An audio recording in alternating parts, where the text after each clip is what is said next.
Ya, 5,5 miliar juara 1, juara 2-nya 3 miliar. Ada yang spesial, bintang-bintang Garuda kita dari luar negeri bulan depan akan pulang kampung. Ole Romani dan Marcelino Ferdinand bakal tampil di depan mata, tapi bukan pakai jersey Garuda. Mereka bakal main bareng Oxford United di Piala Presiden 2025. Akomodasi hingga 50 miliar sudah disiapkan di turnamen kali ini, yang biasanya hanya diisi klub-klub lokal. Sekarang, kedatangan tamu dari Inggris dan Thailand. Dan selengkapnya akan kita bahas sebagai berikut.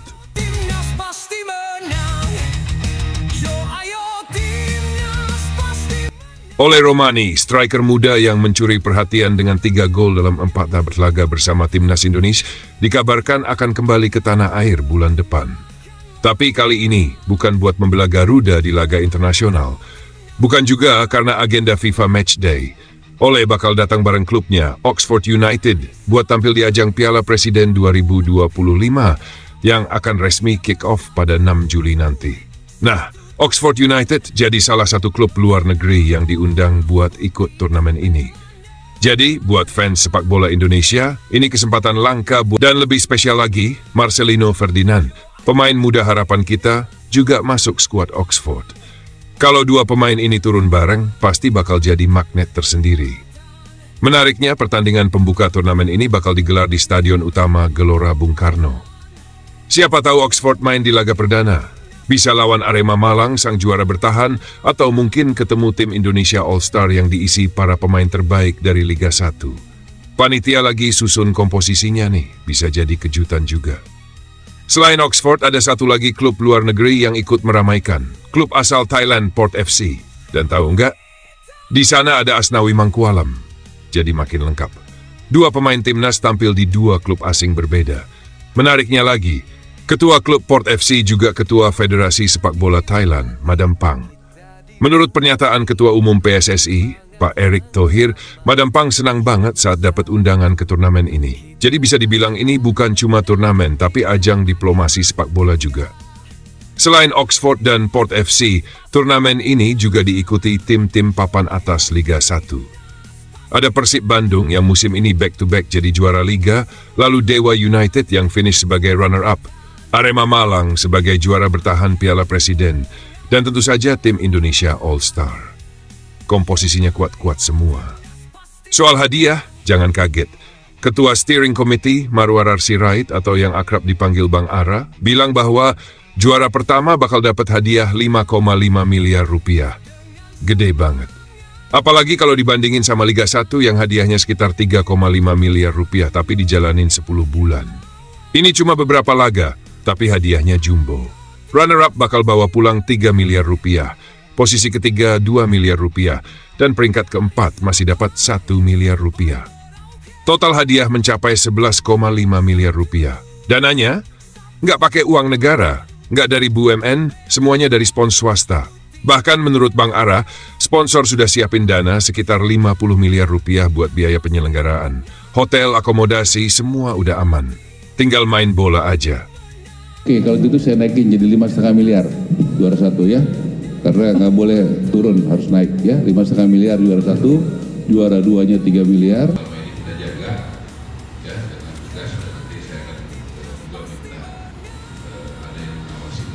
Yang lebih keren lagi, turnamen ini bakal milih pemain terbaik, supporter terbaik, bahkan akan ada penghargaan buat penampilan paling fair play. Jadi bukan cuma soal menang kalah, tapi juga tentang semangat dan sportivitas. Dan tentu aja, karena ini turnamen bernama Piala Presiden, pertandingan pembuka kabarnya bakal dihadiri langsung oleh Presiden Republik Indonesia, Pak Prabowo Subianto.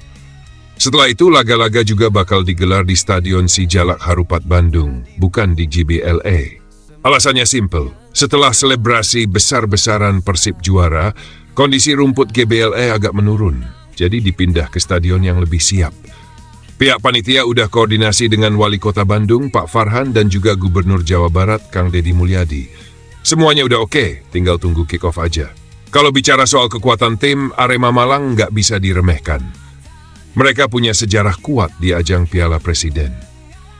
Lalu ada Persib yang musim ini makin solid setelah kedatangan Sadil Ramdhani. Di sana juga ada nama-nama keren kayak Beckham Putra, Mark Klok, dan Adam Alice. Jangan lupakan juga Dewa United yang kini diperkuat Egy Maulana Fikri, Ricky Kambuaya, dan Septian Bagaskara, meski sayangnya Septian lagi cedera. Yang bikin turnamen ini makin seru adalah banyaknya pemain timnas yang terlibat.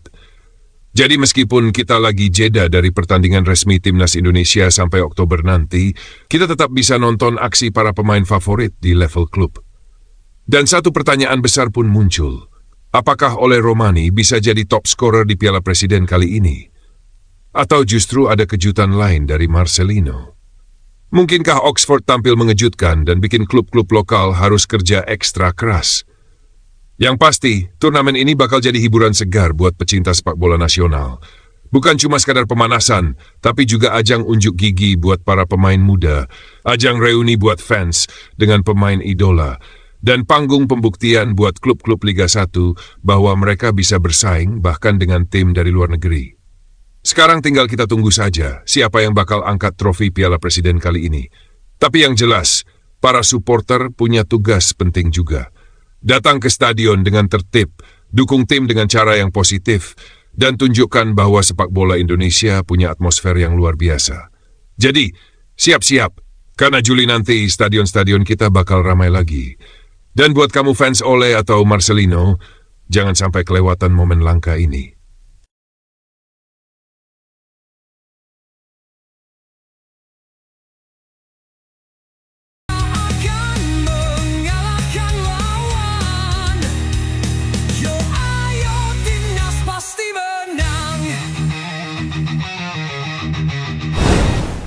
Perjalanan timnas Indonesia buat nyari tiket ke Piala Dunia, gila sih, capek banget cuma ngikutinnya apalagi yang ngejalanin. Bayangin aja, dari round 1 udah harus ngeladenin lawan-lawan yang kadang mainnya bukan sepak bola doang, tapi juga penuh drama. Terus lanjut ke round 2, kita malah dikasih grup yang isinya bisa dibilang neraka versi Asia Tenggara. Dan begitu akhirnya lolos ke round 3, bukannya lega, malah disodorin kejutan baru. AFC secara misterius dan penuh kontroversi nunjuk Arab Saudi sama Qatar buat jadi tuan rumah di round 4, tanpa penjelasan yang proper. Ujuk-ujuk, gitu aja. Kalau dibilang AFC ini kayak punya sisi gelap sendiri, ya nggak berlebihan sih. Udah terlalu sering keputusan mereka bikin dahi ngernyit. Dan ini bukan cuma keluhan dari Indonesia doang, bro. Federasi Irak, UEA, Oman, sampai media luar pun udah mulai angkat suara. UEFA juga pernah sindir secara implisit kalau sepak bola Asia bakal susah berkembang kalau terus diatur model begini. Bahkan The Guardian pernah nulis, dibanding Afrika, Asia ini masih kejar-kejaran sama bayangan sendiri. Karena dibalik segala potensi gede yang dimiliki Asia, terlalu banyak kepentingan yang main. Tapi ya gitu, makin ditekan makin banyak juga yang tergerak. Kayak ada efek kebangkitan. Mungkin emang benar ya kalau dibalik kesulitan itu selalu ada kemudahan. Lihat aja reaksi para pemain diaspora. Udah makin banyak yang mulai ngasih sinyal positif. Setelah sebelumnya kita dapat Ole, Emil, James, Pelupesi, dan lainnya, sekarang giliran nama-nama seperti Jero, Tristan, Laurin Ulrich, sampai Pascal Struijk yang mulai disorot lagi. Bahkan Pascal, pemain Leeds United yang udah lama diincar, lagi-lagi nunjukin kode keras lewat tato garudanya yang terpampang di kaki. Dan ini bukan kabar asal-asalan ya, Pascal itu versatile banget. Bisa main sebagai bek tengah, bek kiri, bahkan gelandang bertahan.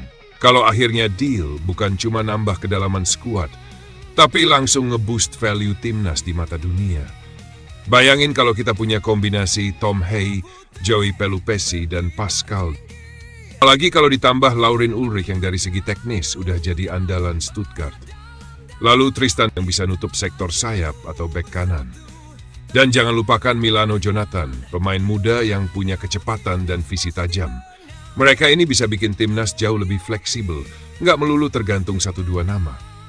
Tapi sayangnya ngurus dokumen mereka itu kayak main sinetron, banyak plot twist, kadang mentok di administrasi, kadang di federasi asal, kadang juga nunggu izin ilahi. Tapi selama niat baik dan prosesnya dijalanin terus, harusnya sih bisa. Sekarang kita balik ngomongin AFC. Ini badan yang seharusnya jadi pengayom sepak bola Asia, tapi kadang justru kayak agen chaos.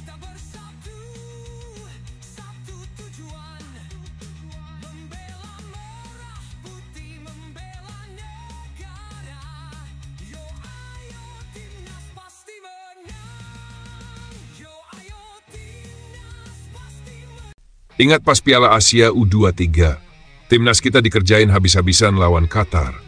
Pelanggaran jelas, penalti ngaco, tapi protes kita kayak cuma dilempar ke tong sampah. Terus surat PSI ke AFC buat komplain soal Bahrain, udah 3 kali, hasilnya nihil. Tapi pas Bahrain ngeluh soal venue, AFC langsung tanggap seolah-olah ada alarm darurat nyala. Kocaknya, padahal semua orang juga paham, tim-tim Arab, khususnya Qatar dan Saudi kalau main di rumah sendiri itu ibarat dapat buff dewa. Dan giliran AFC angkat mereka jadi tuan rumah lagi, ya wajar dong kalau banyak yang curiga. Jangan salahin kalau publik nyebut ini bukan kompetisi tapi turnamen keluarga. Tapi, ya udah. Kita udah tahu kalau main di Asia itu bukan cuma soal kualitas bola, tapi juga daya tahan mental.